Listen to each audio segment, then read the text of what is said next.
തൊപ്പി എന്ന മുഹമ്മദ് നിഹാലാണ് കഴിഞ്ഞ ആഴ്ചയിലെ വാർത്താ താരം. വളാഞ്ചേരിക്കടുത്ത് ഒരു സ്ഥാപനത്തിന്റെ ഉദ്ഘാടനത്തിനായി തൊപ്പി എന്ന യൂട്യൂബർ അശ്ലീല ചൊവ്വയുള്ള ഗാനം ആലപിച്ച് ആയിരക്കണക്കിന് യുവജനങ്ങളെ, പ്രത്യേകിച്ച് സ്കൂൾ വിദ്യാർത്ഥികളെ വിളിച്ചുകൂട്ടിയത് ചർച്ചയായിരുന്നു കഴിഞ്ഞ വാരം. അതേ തുടർന്ന് സിനിമ സ്റ്റൈലിൽ വെല്ലുന്ന രീതിയിൽ കേരള പോലീസ് അദ്ദേഹത്തിന്റെ വീട്ടിലെത്തുകയും അറസ്റ്റ് ചെയ്യുകയും ചെയ്യുന്ന ഒരു സാഹചര്യം നമ്മൾ കാണുന്നു. ഇതിന് അനുകൂലിച്ചും പ്രതികൂലിച്ചും ധാരാളം അഭിപ്രായ പ്രകടനങ്ങൾ കഴിഞ്ഞ വാരം നമ്മൾ കണ്ടു. എന്നാൽ തൊപ്പികൾ ഉണ്ടാകുന്നത് എങ്ങനെയാണ്? തൊപ്പികൾക്ക് ഇത്രയും അധികം പ്രാധാന്യം നമ്മുടെ കൊച്ചുകുട്ടികൾ നൽകുമ്പോൾ, ഈ അശ്ലീല ചുവയുള്ള സംഗീതം ആസ്വദിക്കുമ്പോൾ, അശ്ലീല ചേഷ്ടകളെ ആദരിക്കപ്പെടുമ്പോൾ അത് നമ്മുടെ സമൂഹത്തിന് നൽകുന്ന ചിന്തകൾ എന്താണ്? തൊപ്പികളിൽ നിന്ന് എന്താണ് സമൂഹം പഠിക്കേണ്ടത്? എന്തൊക്കെ രീതിയിലാണ് ഈ വിഷയത്തെ പൊതുസമൂഹം ചർച്ച ചെയ്യേണ്ടത്? ഈ വിഷയവുമായിട്ടാണ് ദ ഷക്കീന ഫയർ റൂമിൽ ഞങ്ങൾ ഒരുമിച്ച് കൂടുന്നത്. എൻ്റെ കൂടെയുള്ളത് ശ്രീ റോണി കെ അഗസ്റ്റിൻ, ഒപ്പം ശ്രീ സാജൻ പാപ്പച്ചൻ. എല്ലാവർക്കും ഫയർ റൂമിലേക്ക് സ്വാഗതം. സാജൻ പാപ്പച്ചൻ, നമ്മൾ ഈ തൊപ്പിയെ മനസ്സിലാക്കി വരികയായിരുന്നു. നമ്മൾ ഇപ്പൊ എനിക്ക് തൊപ്പിയുടെ സബ്സ്ക്രൈബേഴ്സ് ഉണ്ട് 7 ലക്ഷത്തിലധികം ആളുകളാണ്. അപ്പൊ തൊപ്പിയെ നമ്മൾ ആദ്യമായിട്ട് തൊപ്പിയുടെ ഒരു ശ്രദ്ധിക്കപ്പെട്ട അദ്ദേഹത്തിന്റെ ചില അശ്ലീല ചൊവ്വയുള്ള ചില സംഭാഷണങ്ങൾ, ചില ആക്ടുകൾ, അതൊക്കെ. അപ്പം ഇത്തരം തൊപ്പികൾ ഇങ്ങനെ ആഘോഷിക്കപ്പെടുന്നു. അത് ലക്ഷക്കണക്കിന് കുട്ടികൾ, യൂത്ത് ആയിട്ടുള്ള അല്ലെങ്കിൽ ടീൻസ് ആണ് കൂടുതലായിട്ട് അദ്ദേഹത്തിന്റെ സബ്സ്ക്രൈബേഴ്സ്.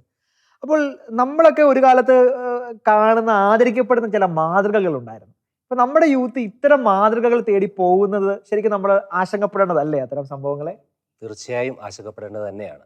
പക്ഷേ ഈ തൊപ്പി ഒരു റെപ്രസെൻറ്റേഷനാണ്. തൊപ്പി പലതരത്തിലുള്ള നെഗറ്റിവിറ്റികളുടെ റെപ്രസെൻറ്റേഷനാണ്. ശ്രദ്ധിച്ചിട്ടുണ്ടോ എന്നറിയില്ല, ഈ കഴിഞ്ഞ കാലഘട്ടങ്ങളിൽ സോഷ്യൽ മീഡിയ എടുത്തു കഴിഞ്ഞാൽ അതിനകത്ത് ഏറ്റവും കൂടുതൽ ആഘോഷിക്കപ്പെടുന്നത് എന്തെങ്കിലും സെലിബ്രേറ്റഡ് സ്കില്ലോ വിജയങ്ങളോ ലക്ഷ്യബോധങ്ങളോ ഒന്നും അല്ല. ഒരു കാലത്ത് പാട്ടും ഡാൻസും നമ്മളൊക്കെ സ്കൂളിൽ പഠിക്കുന്ന കാലത്ത് സിനിമാ താരത്തോട് ഒരു ആരാധനയുണ്ട്, പാട്ടുകാരോട്, അച്ചീവേഴ്സ്, അല്ലെങ്കിൽ എന്തെങ്കിലും ഒരു ഇൻസ്പിറേഷന് പുറകെ വായുന്നവർ, എന്തെങ്കിലുമൊക്കെ ഫിലോസഫി അപ്ഹോൾഡ് ചെയ്യുന്നവർ, ഇങ്ങനെയുള്ള ആളുകളെയായിരുന്നു സമൂഹം അല്ലെങ്കിൽ കുട്ടികൾ ഇവരൊക്കെ റോൾ മോഡലായി കണ്ടിരുന്നത്. അവരുടെ പിന്നാലെ ആയിരുന്നു ആളുകൾ, അവരെയായിരുന്നു ആരാധിച്ചിരുന്നത്. പക്ഷേ ഇപ്പോൾ നോക്കിക്കഴിഞ്ഞാൽ നമുക്ക് ഡോക്ടർ റോബിൻ എന്ന് പറയുന്ന ഒരു കഥാപാത്രമുണ്ട്. ഈ ബിഗ് ബോസ് എന്ന് പറയുന്ന പരിപാടിയിൽ നിന്ന് പുറത്തു വന്ന ഒരാൾ. ഇദ്ദേഹം കോളേജുകളിൽ ചെന്നിട്ട് വല്ലാണ്ട് അലറുന്നൊരു ഒരു പ്രകൃതക്കാരനാണ്. ഈ ഡോക്ടർ റോബിന്റെ ആരാധികമാരായി ധാരാളം പെൺകുട്ടികൾ ഉണ്ടായിരുന്ന ഒരു കാലഘട്ടങ്ങളിൽ, ഒരു കോളേജ് ക്യാമ്പസുകളിലൊക്കെ. എന്താണ് ഈ ഡോക്ടർ റോബിൻ സമൂഹത്തിന് നൽകുന്ന കോൺട്രിബ്യൂഷൻ? നള്ളാണ്, ഒന്നുമില്ല. ഒരു ടോക്സിക് മസ്കുലാനിറ്റിയുടെ റെപ്രസെന്റേഷനാണ് ഈ ഡോക്ടർ റോബിൻ. ഇത്തരം കുറെ ഉദാഹരണങ്ങൾ നമുക്ക് മറ്റൊരു ചെറിയ എക്സാമ്പിൾ പറയാം. ഹണി റോസ് എന്ന ഒരു സിനിമാ താരമുണ്ട്. സിനിമാ രംഗത്ത് തൻ്റെതായിട്ടുള്ള മുദ്രകൾ പതിപ്പിക്കാൻ ശ്രമിച്ച ഒരാളാണ്. പക്ഷെ ഇപ്പം ധാരാളം ഉദ്ഘാടനങ്ങളുമായിട്ട് അദ്ദേഹം ചെല്ലുന്ന വേദി, ആ വേദികളിലേക്ക് ആളുകൾ ചെല്ലുന്നു, ക്യാമറയുമായിട്ട് ചെല്ലുന്നു. എന്നിട്ട് ഈ ക്യാമറ ഫോക്കസ് ചെയ്ത് വീഡിയോസ് എടുക്കുന്നത് താങ്കൾ ശ്രദ്ധിച്ചിട്ടുണ്ടോ?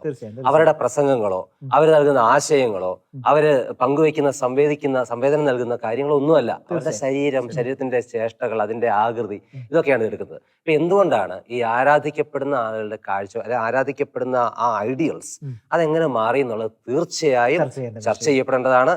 നമ്മുടെ പേരൻസ്, അധ്യാപകർ, പൊതുസമൂഹം വിലയിരുത്തി അതിൽ നിന്ന് എങ്ങനെ ആ ഒരു തലമുറയെ കൃത്യമായി ഫോക്കസിൽ കൊണ്ടുവരാമെന്നുള്ളത് അവലോകനം തീർച്ചയായും വളരെ വളരെ പ്രധാനപ്പെട്ട കാര്യം. ഞാൻ ഓർക്കുമായിരുന്നു ശരി റോണി, അതായത് ഈ ഒരു നിഹാലിന്റെ അല്ലെങ്കിൽ തൊപ്പി എന്ന് പറഞ്ഞ കഥാപാത്രം പ്രധാനപ്പെട്ട ഒരു ചർച്ചാ വിഷയമാണല്ലോ. അപ്പൊ ഇദ്ദേഹം അത് വാർത്തയിൽ ഇടം പിടിക്കുന്നു. ധാരാളം ആളുകൾ, പ്രത്യേകിച്ച് അദ്ദേഹം ഒരു റെസ്ട്രിക്റ്റഡ് ആയിട്ടുള്ള എല്ലാ സ്വാതന്ത്ര്യങ്ങളും നിഷേധിക്കപ്പെട്ട ഒരു കുടുംബത്തിൽ ജനിച്ച ഒരാളാണ്. സിനിമ കാണുന്നത് അദ്ദേഹത്തിന്റെ വീട്ടിൽ അത് നിഷിദ്ധമാണ്, ഹറാമാണ് സിനിമ കാണുക അല്ലെങ്കിൽ പാട്ട് കേൾക്കുക. ഇങ്ങനെ അടച്ചിട്ട ഒരു മുറിയിൽ അദ്ദേഹം വരുന്നു. തൊപ്പിയുടെ വീഡിയോകൾ വൈറലാകുന്നു. അതിൽ അശ്ലീല ചുവ, അത് പോലീസ് കേസാകും.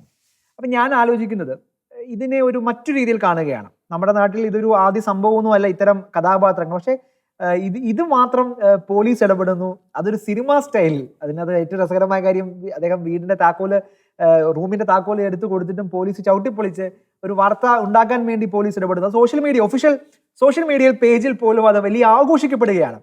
അപ്പോൾ തൊപ്പി ആഘോഷിക്കപ്പെടണമോ എന്നത് ഒന്നാമത്തെ ചോദ്യമാണ്. രണ്ടാമത്തെ, തൊപ്പി എന്ന വ്യക്തിയെ ആ നിലയ്ക്ക് രാത്രിയിൽ വീട്ടിൽ നിന്ന് പുറത്തിറക്കി വിളിക്കാൻ മാത്രമുള്ള ഒരു വിഷയമാണോ എന്നതും ഒരു ചോദ്യമല്ലേ? തീർച്ചയായിട്ടും രണ്ടും വളരെ പ്രസക്തമായ ചോദ്യങ്ങൾ തന്നെയാണ്. കാരണം തൊപ്പികളെ ഫോളോ ചെയ്യുന്ന ഒരു സമൂഹം, യുവജനം ഒരു അടുത്തൊരു ജനറേഷൻ തൊപ്പികൾ നൽകുന്ന ആശയങ്ങളെ പിന്തുടരുന്നു എന്നുള്ളത് അപകടകരമായ ഒരു കാര്യമാണ്. അതിന് ഒത്തിരി തലങ്ങളുണ്ടാവും. രണ്ടാമത് അങ്ങ് ചോദിച്ചൊരു കാര്യം, പോലീസിൻ്റെ ഒരു ഇടപെടൽ. കേരളത്തിൽ എത്രത്തോളം വിവാദമായ മറ്റു വിഷയങ്ങൾ വന്നു, അതിലൊന്നും പോലീസിന് ഇത്രത്തോളം ആർജവത്വം കാണിക്കാതെ ആ വാതിൽ ചവിട്ടിപ്പൊളിക്കുന്നു. ആദ്യം തൊപ്പിയത് വാതിൽ തുറക്കാൻ കൂട്ടാക്കുന്നില്ല, അതിനുശേഷം തൊപ്പി വാതിൽ ചവിട്ടി ലോക്ക് കംപ്ലൈന്റ് ആവുന്നു, തൊപ്പി താക്കോലെടുത്ത് അടി കൂടി കൊടുക്കുന്നു. ഇത് ഇത്രയും അത് ഒരു രാത്രി അറസ്റ്റ് ചെയ്ത് കൊണ്ടുപോകേണ്ട ആവശ്യം പോലീസിന് അത് വേറെന്തോ ഒരു തലമുണ്ട് അതിനകത്ത്. കാരണം എനിക്ക് തോന്നുന്നത് ഇത് കുറെ അരുതുകൾക്കിടയ്ക്ക് ജീവിച്ച് വളർന്ന ഒരു യുവാവാണ് തൊപ്പി. അപ്പം ആ അരുതുകളെ സമൂഹം അല്ലെങ്കിൽ സമൂഹം ഏറ്റെടുക്കുന്നില്ല, ഒരു തലമുറ യൂത്തിന്റെ ഒരു വിഭാഗം ആളുകൾ അത് ഏറ്റെടുക്കുന്നത് കണ്ടപ്പോൾ ആ അരുതുകളെ പ്രോത്സാഹിപ്പിച്ചിരുന്ന ഒരു കമ്മ്യൂണിറ്റി അതിനെതിരെ വന്നിട്ടുണ്ടാവാം. അത് സ്വാഭാവികമാണ്. അപ്പോൾ ആ ഒരു കമ്മ്യൂണിറ്റി അതൊരു ആശങ്ക പ്രകടിപ്പിച്ചപ്പോൾ പോലീസ് അത് വളരെ ചടുലമായിട്ട് ഇടപെടുന്നു. അപ്പോൾ അതിന് തൊട്ട് മുമ്പ് അല്ലെങ്കിൽ ഇപ്പോഴും ഈ വളരെ ലൈവായിട്ട് നിൽക്കുന്ന ഒരു വിഷയമാണ് വിദ്യയുടെ വിഷയം. വിദ്യ എവിടെയെന്ന് പോലീസ് അന്വേഷിച്ച് നടക്കുകയാണ്. അങ്ങനത്തെ ഒരു സാഹചര്യം. ഇതൊക്കെ കഴിവുള്ള ഒരു സേനയാണ് പോലീസ് സേന. തൊപ്പിയോട് രാത്രി ഒളിച്ചോടാൻ പോകുന്നുണ്ടോ എന്നുള്ളത് രണ്ടാമതൊരു ചോദ്യമാണ്. അപ്പം അത്തരം ഇടപെടലുകൾക്കൊക്കെ ഗവൺമെന്റിന്റെ ഒരു ഇടപെടലുകൾ ഉണ്ടോ എന്ന് ചിന്തിക്കേണ്ടതുണ്ട്. തീർച്ചയായും അതൊരു പോലീസിന്റെ കാര്യം. രണ്ടാമത് പറഞ്ഞ തൊപ്പികളെ ആഘോഷമാക്കുന്ന ഒരു സമൂഹം. ഞാൻ മനസ്സിലാക്കുന്നത് നിരീശ്വരവാദ പ്രസ്ഥാനങ്ങൾ അല്ലെങ്കിൽ ചില കമ്മ്യൂണിസ്റ്റ് പ്രസ്ഥാനങ്ങൾ ഇവരൊക്കെ കൊണ്ടുവരുന്ന കുറെ അരുതുകൾക്കെതിരെ കൊടുക്കുന്ന ഒരു ആശയങ്ങളുണ്ട്. അപ്പൊ ആ ആശയങ്ങൾ ഇപ്പോഴത്തെ യൂത്തിനെ നയിക്കുന്ന അത് ചെയ്യരുതെന്ന് പറയുന്നതിനോട് യൂത്തിന് വലിയ താല്പര്യമില്ല. അപ്പൊ ആ അരുതുകളെ വേണ്ട, അതിനെ ബ്രേക്ക് ചെയ്യുന്ന സംവിധാനങ്ങളോട് യൂത്തിന് വളരെ താല്പര്യമാണ്. ഇപ്പോൾ ഈ തൊപ്പി ഇനാഗ്രേഷൻ വന്ന ചടങ്ങിൽ ഞാൻ കണ്ടു, ഒരു കൊച്ചു പെൺപിള്ളേര് തൊപ്പിനെ ഒന്ന് കണ്ടാ മതി, തൊട്ടാ മതി. എനിക്കൊന്ന് കണ്ടാ മതി. ഇതെല്ലാം കഴിഞ്ഞ് ഇവര് തൊപ്പി ഇങ്ങനെ ഇത്രത്തോളം ഭ്രാന്തമായ ആവേശത്തോടു കൂടെ പോകുന്നുണ്ടെങ്കിൽ അത് കേരള സമൂഹം ചർച്ച ചെയ്യേണ്ട ഒരു വിഷയമാണ്. വളരെ ഗൗരവത്തോടെ എടുക്കേണ്ട ഒരു വിഷയമാണ്. തൊപ്പി ഈ പോലീസ് അറസ്റ്റ് ചെയ്ത കാര്യത്തിലോട്ട് തന്നെ ഒന്നുകൂടെ വന്നു കഴിഞ്ഞാൽ ഇതിനകത്ത് രണ്ട് കാര്യങ്ങളുണ്ട്. ഒന്ന്, കേരള പോലീസിന് ഇപ്പം ശ്രദ്ധ തിരിക്കാൻ മറ്റൊരു വിഷയം കിട്ടേണ്ട ഒരു അവസ്ഥ, അതിന്റെ രാഷ്ട്രീയം അതാണെന്ന് എനിക്ക് തോന്നുന്നത്. കാരണം പത്ര ചാനലുകളിൽ ഇപ്പം നിറഞ്ഞു നിൽക്കുന്ന ചില ഹെഡ്ലൈൻസ് ഉണ്ട്. അത് കസേരയിലിരിക്കുന്ന ആളുകൾക്ക് അത്ര സുഖകരമായ ഹെഡ്ലൈൻസ് അല്ല. അപ്പൊ അതിൽ നിന്ന് ആളുകളുടെ പൊതുജനത്തിന്റെ ശ്രദ്ധ തിരിക്കാൻ ഇത്തരം എന്തെങ്കിലും ഒരു വിഷയം ഇട്ടുകൊടുക്കുക എന്നൊരു ലക്ഷ്യമില്ലാത്തവരായിരുന്നു. ഈ പോലീസ് ഇത്രമാത്രം നാടകീയമായിട്ടും സിനിമാറ്റിക് ആയിട്ടും ഇത് അറസ്റ്റ് ചെയ്തപ്പോൾ ഇതിന് മറ്റൊരു വശമുണ്ട്. തൊപ്പി വീണ്ടും ആഘോഷിക്കപ്പെടുകയാണ്. അപ്പൊ സാറ് ശ്രീ ടോണി പറഞ്ഞു നിർത്തിയപ്പം പറഞ്ഞൊരു കാര്യമുണ്ട്, ഈ നെഗറ്റിവിറ്റി ആഘോഷിക്കപ്പെടുന്നത്. ഈ തൊപ്പിയുടെ അറസ്റ്റോടുകൂടി തൊപ്പി വീണ്ടും നെഗറ്റിവിറ്റിയെ ഇഷ്ടപ്പെട്ട ആളുകളുടെ ഹൃദയത്തിൽ വീണ്ടും രേഖപ്പെടുത്തുകയാണ്. തൊപ്പിയെ വളരെ സിസ്റ്റമാറ്റിക് ആയിട്ട് ഇവിടുത്തെ ഇന്ത്യൻ ശിക്ഷാ നിയമം അനുശാസിക്കുന്ന വിധത്തിൽ വളരെ മാന്യമായിട്ട് അറസ്റ്റ് ചെയ്യാമായിരുന്നു. അങ്ങനെ വരുമ്പോൾ തൊപ്പി വീണ്ടും ഇത്ര ആഘോഷിക്കപ്പെടില്ലായിരുന്നു. തൊപ്പിക്ക് സബ്സ്ക്രൈബേഴ്സ് കൂട്ടിക്കൊടുത്തത് കേരള പോലീസാണ്. ഓക്കെ, സബ്സ്ക്രൈബേഴ്സ് ഞാനിപ്പോൾ അങ്കമാലിയുടെ ഒരു സ്കൂളിൽ ഒരു ക്ലാസ് എടുക്കാൻ വേണ്ടി കഴിഞ്ഞ വർഷം ഒരു ദിവസം പോയപ്പോൾ അവിടെയുള്ള കുട്ടികളെ ഞാൻ ചോദിച്ചു, നിങ്ങൾ എങ്ങനെയാണ് വാർത്ത, നിങ്ങൾ പത്രം വായിക്കുമെന്ന് ചോദിച്ചു. അപ്പൊ അവർ ആരും പത്രം വായിക്കുന്നവരില്ല. അത് എനിക്ക് അതിശയമൊന്നുമില്ല. നമ്മൾ അറിയാലോ, നമ്മൾ സ്കൂളിൽ ക്ലാസ് എടുക്കാൻ പോകുമ്പോൾ നമ്മൾ ചോദിക്കുന്ന ചോദ്യങ്ങൾ വായന ഇല്ലാതാകുന്ന ഒരു കാലത്താണ് നമ്മൾ പത്രം വായന. അപ്പൊ ഞാൻ ചോദിച്ചു, നിങ്ങൾ എങ്ങനെയാണ് വാർത്ത അറിയുന്നത്? അപ്പൊ ഞാൻ പറയും ഇന്റർനെറ്റ്. അപ്പോൾ എന്നോട് ഒരു 70 പേരുള്ള ക്ലാസ്സിൽ ഒരു 40 പേര് കൈബോക്കുകയാണ്. അവർ ന്യൂസ് അറിയുന്നത് ഒരു ഇൻസ്റ്റാഗ്രാം പേജാണ് എന്ന്. അപ്പൊ ഞാൻ ചോദിച്ചു, എന്താണ് നിങ്ങൾ ആ ഇൻസ്റ്റാഗ്രാം പേജ്? അപ്പൊ ഡോക്ടർ ക്രോം മെന്റൽ എന്നൊരു ഇൻസ്റ്റാഗ്രാം പേജ്, അത് 1 മില്യൺ ആണ്. ഞാൻ എന്നാണ് ആ പേജ് നോക്കുന്നത്, 1 മില്യൺ ആണ് സബ്സ്ക്രൈബർ. അപ്പൊ അദ്ദേഹത്തിന്റെ ബാക്ക്ഗ്രൗണ്ട് നോക്കുമ്പോൾ അദ്ദേഹം ഈ പറയുന്ന വളരെ ടോക്സിക് ആയിട്ടുള്ള സ്ത്രീവിരുദ്ധനാണ്.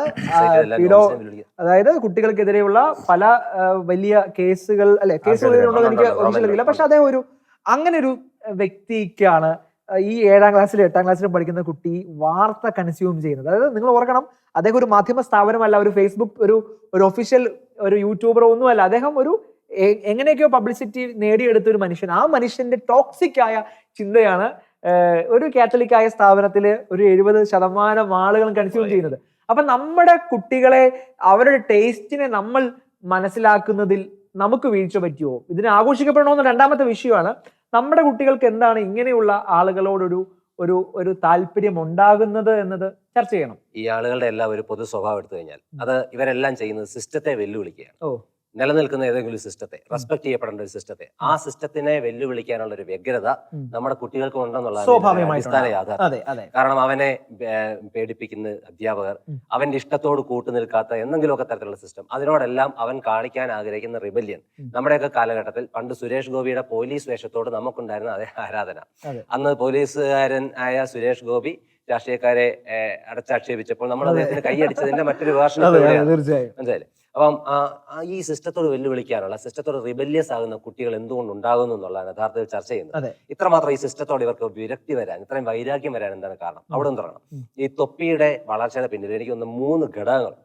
ഒന്ന്, ഈ സൊസൈറ്റി, സമൂഹം. തൊപ്പിയുടെ കഥ പറഞ്ഞു കഴിഞ്ഞാൽ, തൊപ്പി ഒരു ഗെയിം എക്യുപ്മെന്റ് മേടിക്കാൻ വേണ്ടി ഒരു കടയിൽ നിന്ന് പൈസ മോഷ്ടിച്ചുകൊണ്ട് ഓടുകയാണ്. ആ മോഷ്ടിച്ചുകൊണ്ട് ഓടുന്നതിനിടയിൽ തൊപ്പിയെ നാട്ടുകാർ ചേർന്ന് കയ്യേറ്റം ചെയ്യുന്ന ഒരു രംഗമുണ്ട്. ഈ നാട്ടുകാർ തൊപ്പിയെ കെട്ടിയിടുന്നു. അത് കണ്ടുകൊണ്ട് അമ്മ വരുന്നു. അപ്പൻ പിന്നീട് ഇദ്ദേഹത്തോട് മിണ്ടാതാകുന്നു. 9 വയസ്സുള്ള 9ാം ക്ലാസ്സിൽ പഠിക്കുന്ന ഒരു കുട്ടി ഒരു സോഷ്യൽ ന്യൂസൻസ് ചെയ്യുമ്പോൾ അതിനോട് ഒരു സൊസൈറ്റി പ്രതികരിച്ചത് എങ്ങനെയാണെന്ന് നോക്കി. സൊസൈറ്റി ആ കുട്ടിയെ പിടിച്ച് കെട്ടിയിടുകയാണ്. ആ കുട്ടിയുടെ മനസ്സിലുണ്ടാകുന്ന മുറിവുകളെ ആര് പിന്നീട് ഹാൻഡിൽ ചെയ്തിട്ടുണ്ട്? സൊസൈറ്റിക്ക് തൊപ്പിയുടെ നിർമ്മാണത്തിൽ ഒരു റോളുണ്ട്. ആ സൊസൈറ്റിയുടെ റോളിനോട് ആനുപാതികമായിട്ട് പേരൻസിനും റോളുണ്ട്. പിന്നീട് ഒരു 5 വർഷത്തോളം മിണ്ടാതിരിക്കുന്ന അപ്പൻ, അദ്ദേഹത്തിന്റെ ഈ ട്രോമയെ, ഈ തൊപ്പിയുടെ ഈ ട്രോമയെ പ്രോപ്പറായിട്ട് കൈകാര്യം ചെയ്യാൻ ഇവിടെ സിസ്റ്റത്തിൽ നിലവിലുള്ള കൗൺസിലിംഗ്, സൈക്കോതെറാപ്പി പോലെയുള്ള ഒരു കാര്യത്തെയും പ്രോപ്പറായിട്ട് ഉപയോഗിക്കാതെ അത്തരം യാഥാസ്ഥികമായ ഒരു മനോഭാവത്തിൽ ഇതിനെല്ലാം ഹറാമാക്കി വെച്ചുകൊണ്ട് ആ തൊപ്പിയെ ആ മുറിക്കുള്ളിൽ സൃഷ്ടിക്കുകയായിരുന്നു. ആ മുറിക്കുള്ളിൽ ഇരുന്നുകൊണ്ട് യൂട്യൂബിലൂടെ ഈ തൊപ്പി പതിയെ സൃഷ്ടിച്ചു വരുന്നു. ആ സൃഷ്ടിക്കുന്ന 3ാമത്തെ റോള് ഈ പറഞ്ഞ ഇന്റർനെറ്റ് ഫാൻസിനാണ്. ഇവൻ ഈ തൊപ്പി കാണിക്കുന്ന എല്ലാ ചേഷ്ടകൾക്കും കൈയടിക്കുന്ന, ലൈക്ക് അടിക്കുന്ന നമ്മുടെ ഉൾപ്പെടെയുള്ള ഓരോ കുട്ടികളും കൂടെയാണ് ഈ തൊപ്പിയെ സൃഷ്ടിച്ചിരിക്കുന്നത്. അപ്പം തൊപ്പിയെ സൃഷ്ടിച്ചതിന് സമൂഹം, പേരൻസ്, ആ ഫാൻ ബേസ്, ഈ 3 പേർക്കും കൃത്യമായ റോളുണ്ട് എന്നുള്ളതാണ് എൻ്റെ ഒരു കാഴ്ചപ്പാട്. ഈ കുട്ടികളുടെ കാര്യത്തിലോട്ട് വീണ്ടും വരികയാണെങ്കിൽ, കുട്ടികൾ ഈ തൊപ്പി ആരാധിക്കുന്നത് കാരണം അവർ റിബല്യസ് ആകുന്നതാണ്. ഈ സിസ്റ്റത്തോട് ഒരു റിബല്യസ് ആകുന്നതാണ് അവർ ഈ കാട്ടിക്ക് കൂട്ടുന്നത്. അതെന്തുകൊണ്ടെന്നുള്ളത് പരിശോധിക്കും. എനിക്ക് തോന്നുന്നു കൂട്ടിച്ചേർക്കാനുണ്ടോ? എനിക്ക് തോന്നിയൊരു കാര്യം എന്ന് പറഞ്ഞാൽ, നമ്മുടെ സമൂഹം, നമ്മൾ അമ്മാവന്മാരെന്നൊക്കെ വിളിക്കുന്ന, അല്ലെങ്കിൽ ഫേസ്ബുക്ക് ഒക്കെ ഉപയോഗിക്കുന്ന, അങ്ങനെയുള്ള ആളുകളെ വിളിക്കുന്ന അമ്മാവന്മാരെന്ന് പറയുന്നത്. അപ്പൊ അങ്ങനെയുള്ള ഒരു കമ്മ്യൂണിറ്റിക്ക് ഇപ്പോഴും മനസ്സിലായിട്ടില്ല നമ്മുടെ കുട്ടികളുടെ താല്പര്യങ്ങൾ എവിടെ നിൽക്കുന്നു. ഇപ്പൊ ഒരു സൺഡേ സ്കൂളിലെ അധ്യാപികയ്ക്കോ ഒരു സ്കൂൾ പ്രിൻസിപ്പളിനോ ഒന്നും അവരൊന്നും സ്വപ്നം കാണുന്നതോ ചിന്തിക്കുന്നതോ അല്ല ആയ ഒരു ബോധ്യങ്ങളിലൂടെ അല്ല നമ്മുടെ കുട്ടികൾ. വലിയ ജനറേഷൻ ഗ്യാപ്പുകൾ, അല്ലെ? നമ്മൾ ജനറേഷൻ ഗ്യാപ്പുകളൊക്കെ വർഷങ്ങൾക്കുള്ളിൽ ഉണ്ടാകുകയാണ്, അല്ലാതെ നമ്മൾ ഉദ്ദേശിക്കുന്നത്. അപ്പം ഇങ്ങനൊരു ജനറേഷൻ ഗ്യാപ്പ് ഇവിടെ ഉണ്ട് എന്ന കാര്യം ഈ പൊതുസമൂഹം, അല്ലെങ്കിൽ മാതാപിതാക്കളും നമ്മൾ ഉൾപ്പെടുന്ന ഈ പൊതുസമൂഹം ആദ്യം അഡ്രസ് ചെയ്യണം. ഇങ്ങനൊരു സമൂഹം ഇവിടെ വരുന്നുണ്ട്, ഒരു ജെൻ എക്സ് എന്നൊക്കെ നമ്മൾ പറയുന്നത്, അതിനും അപ്പുറത്തായിട്ടുള്ള അത് തന്നെ ആൽഫയായ ഒരു സമൂഹം ഇവിടെ വരുന്നുണ്ട്. അവരുടെ ഇൻട്രസ്റ്റുകൾ വ്യത്യസ്തമാണ്, ടേസ്റ്റുകൾ വ്യത്യസ്തമാണ്, അവരുടെ നിലപാടുകൾ വ്യത്യസ്തമാണ് എന്ന് നമ്മൾ പറയുന്നു. അപ്പൊ നമ്മുടെ ഒരു ബോധ്യങ്ങൾ വെച്ച് നമ്മൾ ഈ കാര്യങ്ങളെ അളക്കാൻ ശ്രമിക്കുന്നതും അല്ലെങ്കിൽ അതൊരു പ്രശ്നമാണോ എന്നതാണ് ചോദ്യം. അപ്പൊ ഇതിൽ എന്ത് നിലപാടാണ് ഒരു പൊതുസമൂഹം എന്താണ് എടുക്കേണ്ടതെന്നാണ് ചോദ്യം. ഇതിൽ ഏത് സൈഡിലാണ് നമ്മൾ ഒരു നിലപാടിലേക്ക് എത്തേണ്ടത്? അതിൽ എനിക്ക് തോന്നുന്ന ഒരു ആശയം, ഇപ്പം ഇങ്ങനെ ഒരു ജനറേഷൻ വളർന്നു വരുന്നുണ്ടെന്ന് പറഞ്ഞു, ശരിയാണ്. അങ്ങനെ ഒരു ജനറേഷൻ വളർന്നു വരുമ്പോൾ ആ രീതിയിലേക്ക് നമ്മുടെ ട്രാക്ക് മാറ്റി വിടുന്നത് നല്ലതിനാണോ? വിടരുത്. അപ്പൊ ആ ജനറേഷനെ ചേർത്ത് അഡ്രസ് ചെയ്തുകൊണ്ട് അങ്ങനെയല്ലേ നമുക്ക് പറ്റുള്ളൂ. അല്ലാതെ ആ ജനറേഷൻ ചെയ്യുന്നത് 100% തെറ്റാണെങ്കിലും അത് തെറ്റായി എന്ന് പറയാതെ അതിൽ എന്ത് കറക്ഷൻ എടുക്കാൻ പറ്റൂ എന്നുള്ളതാണ്, അല്ലെ? അപ്പം അത് ആ മൂല്യങ്ങൾ കൊടുത്തുകൊണ്ട് അവരെ ചേർത്ത് നിർത്തി കൊണ്ടുപോകാൻ സാധിക്കണം. നേരത്തെ പറഞ്ഞു, ഹറാമിന്റെ കേസ് പറഞ്ഞു. അപ്പം നമ്മുടെ സമൂഹത്തില് ഇപ്പം 3 മതങ്ങളാണ് പ്രധാനമായിട്ടും ഉള്ളത്. ഓരോ മതത്തിനും അതിൻ്റെതായ ചില ശൈലികളുണ്ട്. പക്ഷേ ഇവിടെ പൊതുസമൂഹം ഇപ്പൊ സോഷ്യൽ മീഡിയയില് ഈ വിഷയത്തില് തൊപ്പി, പോലീസ്, ആ വിഷയത്തിലൂടെ മാത്രം അങ്ങ് പോവാണ്. മറ്റൊരു വിഷയത്തിനെ അഡ്രസ്സ് ചെയ്യുന്നേ ഇല്ല. ആ ഒരു വിഭാഗത്തിന്റെ ചില ശൈലികളെ, വിശ്വാസ രീതികളെ അഡ്രസ്സ് ചെയ്യുന്നില്ല. അതേ സമയത്ത് ഞാൻ ഇതിനകത്ത് കാണുന്ന മറ്റൊരു ആംഗിളാണ്, ക്രൈസ്തവ സമൂഹത്തിലെ ഒരു യൂത്തിനായിരുന്നു ഇത് സംഭവിച്ചിരുന്നുവെങ്കിൽ ഇവിടെ അച്ഛന്മാരെയും സംവിധാനത്തെയും സഭയെയും സിസ്റ്റത്തെയും കന്യാസ്ത്രീകളെയും അടച്ചാക്ഷേപിച്ചുകൊണ്ടുള്ള എല്ലാത്തിനെതിരെയും ചർച്ചകൾ വന്നേനെ. ആ കുട്ടീനെ അവിടെ ഒരു ചർച്ചാ വിഷയമായിരിക്കില്ല, പക്ഷെ വിഷയം വരുന്നത് മൊത്തം സഭയും സംവിധാനങ്ങളും മാത്രമായിരിക്കും. അപ്പം ഇത് ഇപ്പോൾ ഈ കേരള സമൂഹത്തിലെ പല വിഷയങ്ങളും കൊണ്ടുപോകുന്നത് സോഷ്യൽ മീഡിയ ആണോ എന്നുള്ളത് സംശയിക്കേണ്ടതുണ്ട്. കാരണം ഇത് ആരുടെയൊക്കെയോ അജണ്ടകളിലൂടെ ചിലത് പോകുന്നുണ്ട്. ചില വിഷയങ്ങൾ സൊസൈറ്റിക്ക് ഇട്ടുകൊടുക്കുന്ന അജണ്ട ബേസിസിലാണോ എന്നും കൂടി നമ്മളിവിടെ ചിന്തിക്കേണ്ട ഒരു വിഷയമുണ്ട്. തീർച്ചയായും അത് ഉണ്ടാകാം അല്ലെ, അത് ഉണ്ടാകാം. അതിനൊരു പശ്ചാത്തലം കാണാം. അതൊരു ഒരു ഒരു ഒരു ഭാഗം അത് തന്നെയാണ്. പക്ഷെ അങ്ങനെ ഒരു ഭാഗം ഉണ്ടെങ്കിൽ തന്നെ അതിൽ പ്രായോഗികമായിട്ടുള്ള ഒരു വഴി അല്ലെ, അതിനെക്കുറിച്ച് നമ്മൾ എന്താണ് ചർച്ച ചെയ്യേണ്ടത്? അതേ കാര്യം, ഈ ജെൻ ആൽഫ എന്ന് പറയുന്നത് നമുക്ക് താഴെയുള്ള ജനറേഷൻ അല്ല, നമ്മൾ അവരോളം വളരേണ്ട ഒരു ജനറേഷനാണ്. നമ്മുടെ മാതാപിതാക്കൾ കുട്ടികളോളം വളരുക. എനിക്കൊന്ന് വേർഡ്സ്വർത്തിന്റെ ആണോ ആരുടെ വരികൾ എനിക്ക് ഓർമ്മയില്ല, child is the father of മാൻ എന്ന് പറഞ്ഞൊരു വരിയുണ്ട്. ആരുടെയാണെന്ന് എനിക്ക് ഓർമ്മയില്ല, മേ ബി ലിറ്ററേച്ചർ. അവനോളം വളരുക എന്ന് പറയുന്ന പ്രോസസ്സുണ്ട്. പ്രത്യേകിച്ച് ഈ ഇന്റർനെറ്റ് യുഗത്തിൽ അവന്റെ ലോകവും നമ്മുടെ ലോകവും രണ്ടാണ്. അവന്റെ ലോകത്തിലെ പാർട്ടിസിപ്പൻസ് നമ്മുടെ ലോകത്തില്ല. കഴിഞ്ഞ ദിവസം ഞാനൊരു പേരന്റിങ് സെമിനാറിൽ ക്ലാസ് എടുക്കാൻ പോയി. 225 പേരൻസ് ഉണ്ടായിരുന്നതിൽ ഈ തൊപ്പിയെ അറിയാവുന്ന പേരൻസ് കൈവക്കാൻ പറഞ്ഞപ്പോൾ 2 ആളുകളാണ്, 2 പേരൻസ് ആണ് കൈവക്കിയത്. അതായത് അവന്റെ ഡോക്ടർ ക്രൊമൻഡലിന്റെ കാര്യം പറഞ്ഞ പോലെ അവന്റെ ഇടങ്ങളിൽ വ്യാപരിക്കുന്ന ആളുകൾ എൻ്റെ ഇടങ്ങളിലില്ല. ഞാൻ കരുതുന്നത് എൻ്റെ ഇടങ്ങളിലെ ആളുകൾ മാത്രമേ അവനുള്ളൂ, ഇങ്ങനെയൊക്കെയാണ് ഞാൻ കരുതി വെക്കുന്നത്. പക്ഷെ അങ്ങനെയല്ല. അവന്റെ ഇടങ്ങളിൽ അവൻ്റെതായ ആളുകളുണ്ട്, അവനോട് സംവദിക്കുന്ന ആളുകളുണ്ട്, അവൻ ഇഷ്ടപ്പെടുന്ന ആളുകളുണ്ട്, അവർ പകർന്നു കൊടുക്കുന്ന മെസ്സേജുകളുണ്ട്, ടോക്സിസിറ്റി ഉണ്ട്, മൂല്യങ്ങളുണ്ട്. ഈ കാര്യങ്ങൾ അവന് കിട്ടുന്നു എന്നുള്ളത്, അവനോളം ഞാൻ വളരണമെന്നുള്ള ഒരു മനോഭാവത്തെ നമ്മൾ അങ്ങോട്ട് സ്വീകരിക്കുക എന്നുള്ള ഒന്നാമത് ചെയ്യേണ്ടത്. അധ്യാപകർ കുട്ടികളോട് സംവദിക്കാൻ തയ്യാറാണ്, കുറച്ചുകൂടെ കേൾക്കാൻ തയ്യാറാണ്, അവൻ കാണുന്ന മാധ്യമങ്ങളെ കാണാൻ തയ്യാറാണ്. ഇതൊന്നും എൻ്റെ പ്രായത്തിന് പറ്റിയതല്ല, എനിക്ക് പറ്റിയതല്ല എന്ന് പറഞ്ഞ് ഈ മെന്റേഴ്സ്, വളർത്തുന്ന ആളുകൾ ഇതിനെയൊക്കെ തട്ടി മാറ്റി നിർത്തുന്നത്, മൊബൈലിൽ ചെകുത്താനുണ്ട് ഭൂതമുണ്ടെന്ന് പറഞ്ഞ് മാറ്റി വെക്കുന്നത്, ഇന്റർനെറ്റ് മൊത്തം തെറ്റാണെന്ന് പറഞ്ഞ് മാറ്റി വെക്കുന്ന ആ മനോഭാവങ്ങളെല്ലാം മാറ്റിയിട്ട് ഈ സാധനത്തെ ഒരു കുട്ടി സമീപിക്കുന്ന ആ മനസ്സോടുകൂടി സമീപിക്കാൻ ഒരു മെന്റർ, അത് അധ്യാപകനായാലും പേരന്റ് ആയാലും ഈ ക്ലാസ്സിൽ എടുക്കുന്ന ആളുകളായാലും ആരായാലും, ഒരു മെന്റർ തയ്യാറാകുന്നിടത്താണ് അവന്റെ ഫസ്റ്റ് സ്റ്റെപ്പ് ആരംഭിക്കുന്നതാണ് എനിക്ക് തോന്നുന്നത്. അവനോളം വളരുക. പക്ഷെ എനിക്ക് തോന്നുന്നു വളരുക മാത്രമല്ല, തിരുത്താനും തയ്യാറാകണം അല്ലെ? തീർച്ചയായിട്ടും. കാരണം പലപ്പോഴും ഇതൊക്കെ കണ്ടിട്ട് നമ്മുടെ പേരൻസ്, ഈ യൂത്ത് ആയിട്ടുള്ള ആളുകളൊക്കെ ഇപ്പം കൂടുതൽ ആരാധനയിലേക്കൊക്കെ, അത്തരം ടോക്സിക് ആളുകളിലേക്ക് ഇതിന് കൗതുകം കൊണ്ട് അതിലേക്ക് വീണു പോകാനും സാധ്യതയുണ്ട്. അപ്പോൾ അത് കാണുക എന്ന് പറഞ്ഞാൽ തിരുത്താനുള്ള കണ്ണോടുകൂടി അത്തരം കാര്യങ്ങളെ കാണേണ്ടതുണ്ട്, അല്ലെങ്കിൽ അപകടത്തിലേക്കായിരിക്കും ഇവരും ചെന്നെത്തുക. നമുക്കത് തിരുത്താൻ സാധിക്കണം. നല്ല പേരന്റിങ് എങ്ങനെ ആയിരിക്കണം എന്നുള്ളതിന് കൃത്യമായ ഒരു ബോധ്യം ഇപ്പോഴത്തെ പേരൻസിന് കുറെ പേർക്കുണ്ട്. പിന്നെ എല്ലാവരും ബിസിയാണ്, ബിസി ഷെഡ്യൂളാണ്. നേരത്തെ പറഞ്ഞ പോലെ പിന്നെ അറിയുന്ന 235 പേരിൽ 2 പേര് കൈപൊക്കുകൾ എന്ന് പറഞ്ഞാൽ അവന്റെ മക്കൾ, ബാക്കി 233 പേരുടെ മക്കൾ ഏത് ട്രാക്കിലാണ് പോകുന്നതെന്ന് അവർക്ക് മനസ്സിലാവുന്നില്ല.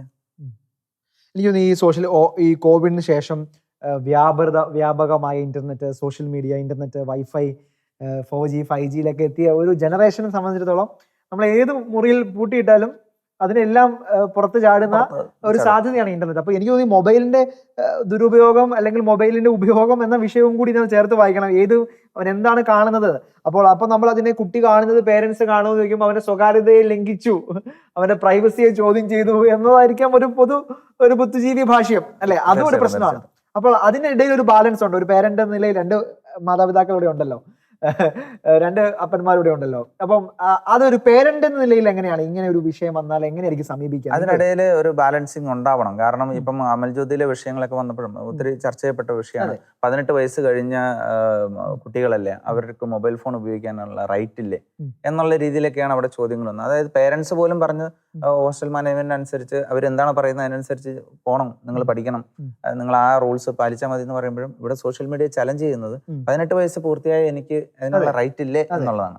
അപ്പൊ ഈ അവകാശങ്ങൾ, കുട്ടികളുടെ അവകാശങ്ങൾ, യൂത്തിന്റെ അവകാശങ്ങൾക്ക് വേണ്ടി വാദിക്കാൻ, ഞാൻ നേരത്തെ പറഞ്ഞ അജണ്ട, അതായത് ഈ അവകാശങ്ങൾക്ക് വേണ്ടി വാദിക്കുന്നു എന്നുള്ള തലത്തിലൂടെ പല വിഷയങ്ങളെയും, മൂല്യച്യുതിയുള്ള കുറേയധികം വിഷയങ്ങളെ പൊതുസമൂഹത്തിലേക്ക് അടിച്ചേൽപ്പിക്കുന്ന ഒരു അജണ്ട ബാക്ക്ഗ്രൗണ്ടിൽ നിരീശ്വര പ്രസ്ഥാനങ്ങളായിരിക്കാം, മറ്റ് സംവിധാനങ്ങളായിരിക്കാം. അത് നമ്മളിവിടെ ശരിക്കും കൃത്യമായി പഠിച്ച് മുന്നോട്ട് പോകേണ്ടതാണ്. അതല്ലെങ്കിൽ ഇനിയും ഇതുപോലെയുള്ള വിഷയങ്ങളിലേക്ക് നമ്മുടെ യുവജനങ്ങൾ കടന്നു പോകുന്ന പേരന്റിന്റെ കണ്ണോട് നോക്കുകയാണെങ്കിൽ കൺവിക്ഷൻ എന്നുള്ള വാക്കാണ് പ്രധാനം. കൺവിക്ഷൻ, ബോധ്യങ്ങൾ. അതായത് എൻ്റെ കുട്ടി ഈ ഒരു ഒരാളെ ഫോളോ ചെയ്യാണ്, കാണുകയാണ്. അപ്പോൾ എനിക്ക് കുട്ടിയോട് ചോദിക്കാൻ സാധിക്കണം, what do you find interesting in this guy, എന്താണ് മോൻ ഇഷ്ടപ്പെട്ടത്? അതെ. അപ്പൊ ആ ഇഷ്ടപ്പെട്ട കാര്യങ്ങൾ അദ്ദേഹം പറയുന്നു. ഈ പറയുന്ന കാര്യങ്ങളെ ശരി തെറ്റുകളെ പറ്റി എനിക്ക് ഇങ്ങനെ ഇരുന്ന് സംസാരിക്കാൻ എന്റെ കുട്ടിയെ കിട്ടണം. അപ്പൊ കുട്ടിയുടെ അവൈലബിലിറ്റി, പേരന്റിന്റെ അവൈലബിലിറ്റി, ഇവർക്കിടയിലൂടെ കമ്മ്യൂണിക്കേഷനിലൂടെ പകർന്നു കൊടുക്കുന്ന കൺവിക്ഷൻസ്, ബോധ്യങ്ങൾ. യഥാർത്ഥത്തിൽ നമ്മൾ വിചാരിക്കുന്നത് ഈ മതപഠനം, മൂല്യപഠനം എന്നൊക്കെ പറയുന്നത് പള്ളിയിൽ നടക്കേണ്ട പരിപാടിയാണെന്ന്. അല്ല, പള്ളി നടക്കേണ്ട പരിപാടിയല്ല. ഇത് ആദ്യം വീട്ടിൽ നടത്തുന്ന പരിപാടി. മൂല്യങ്ങളുടെ കമ്മ്യൂണിക്കേഷൻ നടന്നത് വീട്ടിൽ നടത്തുന്ന പരിപാടിയാണ്. അപ്പൊ ഇവൻ കാണുന്നതിനെ നീ കാണരുതെന്ന് പറഞ്ഞു കഴിഞ്ഞാൽ മറ്റൊരു തൊപ്പി സൃഷ്ടിക്കപ്പെടുന്നേ ഉള്ളൂ. നീ കാണുന്നതിലെ ശരി തെറ്റുകളെ ഒന്ന് കമ്മ്യൂണിക്കേറ്റ് ചെയ്യണം. ഈ ഇടയില് മുകുന്ദനുണ്ണി അസോസിയേറ്റ്സ് എന്ന് പറഞ്ഞ സിനിമ അറിയുന്നത്. മുകുന്ദനുണ്ണി അസോസിയേറ്റ്സ് ഞാൻ പറഞ്ഞിട്ട് അത് കുടുംബങ്ങൾ ഒരുമിച്ചിരുന്ന് മക്കളോടൊപ്പം ഇരുന്ന് കണ്ടിട്ട് ഈ മുകുന്ദനുണ്ണിയെ മക്കളോടൊപ്പം ഇരുന്ന് അനലൈസ് ചെയ്യണം. മുകുന്ദനുണ്ണി എന്തെങ്ങനെയാണ് ശരിയാകുന്നത്, മുകുന്ദനുണ്ണി ആരാധിക്കപ്പെടണം എന്നുള്ളത് അനലൈസ് ചെയ്തില്ലെങ്കിൽ ഈ മുകുന്ദനുണ്ണി ശരിയായി മക്കളുടെ മനസ്സിലിരിക്കും. പേരന്റ് അവൈലബിൾ ആവും, കുട്ടി അവൈലബിൾ ആകുന്നില്ല, കുട്ടി അവൈലബിൾ ആവും, പേരന്റ് അവൈലബിൾ ആകുന്നില്ല. ഇവർക്ക് ഒരുമിച്ച് ഇരിക്കാൻ ഇടം കിട്ടുന്നില്ല, ഇവർക്ക് ഒരുമിച്ച് സംസാരിക്കാൻ കോമൺ ടോപ്പിക് കിട്ടുന്നില്ല. ഇവർക്ക് സംസാരിക്കാൻ കോമൺ ടോപ്പിക് കിട്ടാൻ ഒറ്റ വഴിയേ ഉള്ളൂ, പേരന്റിന്റെ തലത്തിലേക്ക് കുട്ടി വളരുക എന്നത് കുട്ടിയെ ഡിമാൻഡ് ചെയ്യുന്നതിന്റെ ചെറിയ പ്രശ്നങ്ങളുണ്ട്. അത് ചെയ്യാൻ പറ്റുന്ന കാര്യം പേരന്റ് അവനോളം വളർന്നിട്ട് അവന്റെ കാര്യങ്ങളെ കേട്ട് അവന്റെ കാര്യങ്ങളെ ഇഷ്ടപ്പെട്ട് അവരോടൊന്ന് സംസാരിക്കുക, സംവദിക്കുക എന്ന് പറയുന്നത്, അതിലൂടെ കൺവിക്ഷൻ പകരുക എന്ന് പറയുന്നത് വളരെ പ്രധാനം. എനിക്ക് തോന്നുന്നു വേറൊരു കാര്യം, ഈ കൺവിക്ഷൻ പകരുന്നതിന്റെ ഒപ്പം ചേർത്ത് വായിക്കാൻ ഒരു കാര്യം, നമുക്ക് മാതൃകകളായ ആളുകളെ നമുക്ക് പരിചയപ്പെടുത്താനും നമുക്ക് പറ്റണം. യഥാർത്ഥ റോൾ മോഡൽസ്, സമൂഹത്തിൽ അംഗീകരിക്കപ്പെടേണ്ട, ആദരിക്കപ്പെടേണ്ട വ്യക്തികളെ നമ്മൾ കുട്ടികളുടെ ഇടയിലേക്ക് നമ്മൾ അവതരിപ്പിക്കാനും നമുക്ക് പറ്റണം. നമ്മളൊക്കെ ഞാൻ ഓർക്കാറ്, നമ്മൾ സൺഡേ സ്കൂളിൽ പഠിക്കുന്ന സമയത്ത് വിശുദ്ധരുടെ ജീവചരിത്രം, എനിക്ക് ഇത്രയും മനോഹരമായിട്ടുള്ള കാര്യമല്ല വിശുദ്ധരുടെ ജീവചരിത്രം. നമ്മൾ പഠിക്കുമ്പോൾ ഒരു ചെറിയ ക്വാളിറ്റി ആണെങ്കിലും നമ്മുടെ ലൈഫിലേക്ക് അത് കയറി വരികയാണ്. അല്ല, ഞാൻ പറയാം, അതുപോലെ നമ്മുടെ മുമ്പിൽ ആദരിക്കപ്പെടേണ്ട, അംഗീകരിക്കപ്പെടേണ്ട, നമ്മൾ ഒരു വാല്യൂ സിസ്റ്റത്തെ ആഘോഷിക്കുന്ന ആളുകൾ എത്രയോ നല്ല സിനിമ. സച്ചിൻ തെണ്ടുൽക്കറെ നമ്മൾ ആഘോഷിക്കുന്ന അദ്ദേഹം നല്ലൊരു ക്രിക്കറ്റ് പ്ലെയർ ആയതുകൊണ്ട് മാത്രമല്ല, അദ്ദേഹം ലൈഫിൽ കൊടുക്കുന്ന വാല്യൂസും കൂടെ അതിനകത്തുണ്ട്. അപ്പൊ ഞാൻ പറയുന്നത് അത്തരം ചില പോസിറ്റീവായ ഐക്കൺസിനെ നമ്മൾ പരിചയപ്പെടുത്താനും, ഇനി കുട്ടി അത് എൻഗേജ് ചെയ്യുന്നുണ്ടെങ്കിൽ കുട്ടിയെ നമ്മൾ പ്രോത്സാഹിപ്പിക്കാനും കൂടെ നമുക്ക് പറ്റുമോ? അതിൽ ഒരു തലം കൊണ്ട് ഞാൻ ചോദിക്കട്ടെ, നമ്മൾ അഡ്രസ്സ് ചെയ്യണം, അല്ലെങ്കിൽ നമ്മൾ പരിചയപ്പെടുത്തണം. നമ്മൾ എന്ന് പറയുന്നത് നമ്മൾ ഇപ്പം ക്രൈസ്തവ മതം, മുസ്ലിം മതം, ഹിന്ദു മതം, ഇതിനുപരി സിസ്റ്റത്തിന്, തീർച്ചയായും സർക്കാർ സിസ്റ്റത്തിന് ഒരു സർക്കാരിന് റോൾ ഉണ്ടോ? എനിക്ക് തോന്നുന്നില്ല. തീർച്ചയായിട്ടും നമ്മുടെ അടുത്തൊരു ജനറേഷൻ വളർത്തെടുക്കാൻ നമുക്ക് ചെയ്യാൻ പറ്റുന്നത് ഈ പറഞ്ഞ വിശുദ്ധരെ പരിചയപ്പെട്ട കാര്യം, നമ്മുടെ ജനറേഷനിലെ കാര്യം പറയുന്നത്. നമ്മുടെ സമയത്തെ മോഡ് ഓഫ് എന്റർടൈൻമെന്റ് എന്തായിരുന്നു? ദൂരദർശൻ, ചിത്രഗീതം, ഈ പറഞ്ഞ അല്ലെ 1-2 കേബിൾ ചാനലുകളൊക്കെ ആയിരുന്നു. ഇപ്പം കുട്ടികളുടെ കയ്യിൽ ഓൺ ഹാൻഡ് ആണ് എന്റർടൈൻമെന്റ്. ആ എന്റർടൈൻമെന്റ് അവന്റെ കൺമുന്നിൽ കൂടെ മിന്നി മറയുന്ന ദൃശ്യങ്ങൾ, ഇതെല്ലാം നമുക്ക് മിന്നി മറയുന്ന പ്ലാറ്റ്ഫോമിലും പരിചയപ്പെടുത്താം. അതാണ് വേണ്ടത്.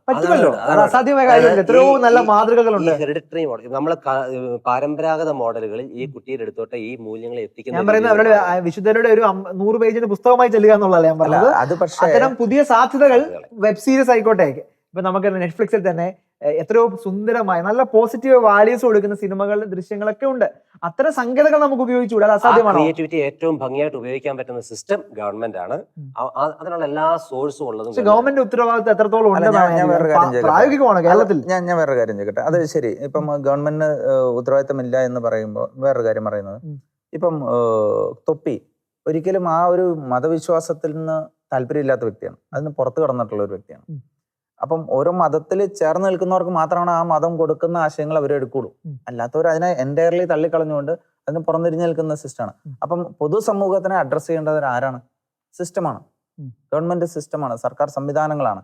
അവർക്ക് മറ്റു ലക്ഷ്യങ്ങളുണ്ടെങ്കിൽ ആ ലക്ഷ്യമല്ല, അടുത്തൊരു ജനറേഷൻ, നല്ലൊരു ജനറേഷൻ വാർത്തെടുക്കുന്നതിൽ ഗവൺമെന്റിന് കൃത്യമായ റോളുണ്ട്. ഇതുപോലെ തൊപ്പികൾ സൃഷ്ടിക്കപ്പെട്ടിട്ട് വെറുതെ ഏതെങ്കിലും വിഷയങ്ങൾക്ക് കേസ് എടുത്തത് മാത്രമല്ല, ഇതുപോലെയുള്ള തൊപ്പികൾ സൃഷ്ടിക്കാതിരിക്കപ്പെടണമെങ്കിൽ ഗവൺമെന്റിന് കൃത്യമായ റോളുണ്ട്. ഒരു കാര്യം പറയട്ടെ, യൂട്യൂബ് കിഡ്സ് എന്ന് പറയുന്ന ഒരു ആപ്ലിക്കേഷൻ ഉണ്ട്. യഥാർത്ഥത്തിൽ കുട്ടികൾക്ക് ആവശ്യമായ സാധനങ്ങൾ കിട്ടുന്ന ഒരു ആപ്ലിക്കേഷനാണ് യൂട്യൂബ് കിഡ്സ്. അതുപോലെ യൂട്യൂബിന് ചെയ്യാൻ പറ്റുന്ന ഒരു കാര്യമുണ്ട്, ഈ വീഡിയോകളെ അതിനകത്ത് യൂസർ രജിസ്റ്റർ ചെയ്യുന്ന സമയത്ത് അതിനനുസരിച്ച് ഫിൽട്ടർ ചെയ്താൻ പറ്റും. യൂട്യൂബ് ഒരിക്കലും അത് ബോധപൂർവ്വം ചെയ്യില്ല. അത് ചെയ്യാൻ പറ്റുന്നത് ഈ ആർക്കാണ്? ഈ ഗവൺമെന്റ് ആണ്. ഈ ഏജ് അപ്രോപ്രിയേറ്റ് കണ്ടന്റിനെ കൊടുക്കണമെന്ന റെഗുലേഷൻ ഈ രാജ്യത്തോ ഈ സിസ്റ്റത്തിലേക്കോ ഇംപ്ലിമെന്റ് ചെയ്യാൻ, നിർബന്ധം പിടിക്കാൻ ഇവിടുത്തെ സിസ്റ്റത്തിന് സാധിക്കും. അത് വളരെ വിജയപ്രദമായിട്ട് ഇംപ്ലിമെന്റ്. അങ്ങനെ ഒരു നിയന്ത്രണം വെച്ചുകൊണ്ട് ഇത് പ്രായോഗികമാവോ? എനിക്ക് തോന്നുന്നില്ല. അല്ല, ഇത് കാർട്ടൂണിൽ പോലും ഇത്ര എലമെന്റുകൾ വരുന്ന ഒരു കാലത്താണ് നമ്മൾ നിൽക്കുന്നത്. സപ്ലിമിനൽ മെസ്സേജ് എന്ന് പറയുന്ന ഒരു സംഭവമുണ്ട്. സപ്ലിമിനൽ മെസ്സേജ് ഡയറക്റ്റ് അല്ല. തൊപ്പിയുടെ വീഡിയോസ് കണ്ടു കഴിഞ്ഞാൽ നമുക്കൊരിക്കലും ഒരു താല്പര്യപൂർവ്വം അത് കണ്ടിരിക്കാനൊന്നും പറ്റില്ല. അത് കൊടുക്കുന്ന മെസ്സേജ്, അതിപ്പോ ഇത് ഇത്ര ഇഷ്യൂസ് വരുമ്പോഴാണോ നമ്മുടെ സിസ്റ്റം ഇത് അറിയുന്നത്? യെസ്, അതൊരു ചോദ്യം. നേരത്തെ അതൊരു ചോദ്യമാണ്. ഇഷ്യൂസ് വരുന്നതിന് മുമ്പ് ഇത്രത്തോളം യൂത്തിനെ ഇത് അട്രാക്ട് ചെയ്യുന്നു അറ്റ്ലീസ്റ്റ് നമ്മുടെ ബാലാവകാശ കമ്മീഷന് അങ്ങനെയുള്ള ഇടങ്ങൾക്ക് ഇതിൽ ഇടപെടാം. തീർച്ചയായും അത്തരം കാര്യങ്ങളിൽ അവർ ഇടപെടാൻ ബാലാവകാശ കമ്മീഷനെ സമ്മതികളുണ്ട്. കാരണം അതൊക്കെ ചില സമയത്ത് മാത്രമാണ് അതെ, തീർച്ചയായും തീർച്ചയായും തീർച്ചയായും തീർച്ചയായും അതൊന്നും. അപ്പോൾ തൊപ്പികൾ ഉണ്ടാകുന്നത് ഒരു പ്രതിഭാസമായി മാറുന്ന കാലത്താണ് നമ്മൾ ജീവിക്കുന്നത്. ഇവിടെ ഭയമല്ല, ജാഗ്രതയാണ് വേണ്ടത് എന്നതാണ് ഈ ചർച്ചയിലും ഏറ്റവും ഒടുവിൽ നമ്മൾ സംവദിക്കുന്ന ചിന്ത. തീർച്ചയായിട്ടും തൊപ്പികൾ ഉണ്ടാകുന്ന സാഹചര്യങ്ങളെ എല്ലാ അർത്ഥത്തിലും ചർച്ച ചെയ്യാൻ മാതാപിതാക്കൾക്ക്, സൺഡേ സ്കൂളുകൾക്ക്, നമ്മുടെ സംവിധാനങ്ങൾക്ക്, സമൂഹത്തിന് സാധിക്കണം. അതിൽ കൃത്യമായ വഴിയിലൂടെ നമ്മുടെ മക്കളെ നടത്തിയില്ലെങ്കിൽ വലിയ വില നമ്മൾ കൊടുക്കേണ്ടി വരും. ഷെക്കീന ഫൈറും ഇവിടെ അവസാനിക്കുന്നു. പ്രിയപ്പെട്ട പ്രേക്ഷകർക്ക് നന്ദി, നമസ്കാരം.